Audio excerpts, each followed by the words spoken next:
நாகர்கோவில் அருகே அரும்பநல்லூர் பகுதியில் தேர்தல் பிரச்சினையில் திமுக கூலிப்படையினர் பாரதிய ஜனதா தொண்டர்களை கத்தியால் தாக்கினர்.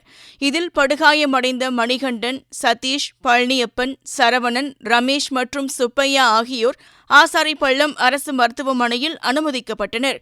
அவர்களுக்கு குமரி மக்களவைத் தொகுதி பாஜக வேட்பாளர் பொன் ராதாகிருஷ்ணன் ஆறுதல் கூறினார். பின்னர் செய்தியாளர்களை சந்தித்த அவர், மிருகத்தனமான செயலில் ஈடுபட்டு ஆட்சியை கைப்பற்ற திமுக நினைக்கிறது என்றார்.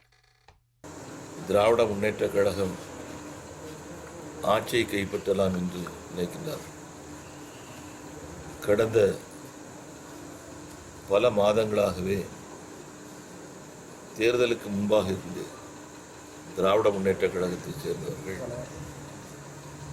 ஹோட்டலில் போனால் போட்டா சாப்பிட்டா பைசா கொடுக்கறது கிடையாது,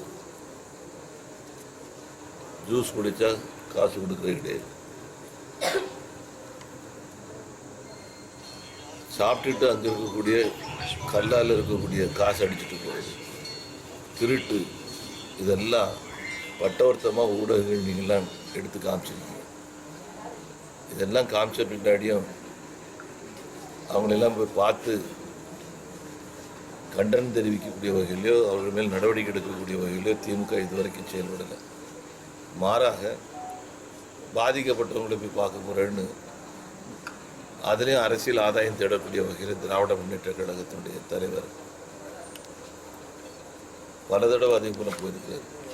இதைவிட அவமானம் ஒரு கட்சியினுடைய தலைவருக்கு வேறு எதுவும் இருக்க முடியாது. மகா மட்டரகமான அரசியல் திராவிட முன்னேற்ற கழகம் எடுத்து சென்று கொண்டிருக்கின்றது. இதுபோல் மேலும் பல செய்திகளோட அப்டேட்ஸுக்கு தினமலர் யூடியூப் சேனலை சப்ஸ்கிரைப் பண்ணுங்கள். பக்கத்துலேயே ஒரு பெல் பட்டன் இருக்கும், அதையும் கிளிங் அப்படின்னு ப்ரெஸ் பண்ணிவிட்டு ஃபேஸ்புக், ட்விட்டர், இன்ஸ்டாகிராம் போன்ற சமூக வலைதளங்களையும் எங்களை ஃபாலோ பண்ணுங்கள்.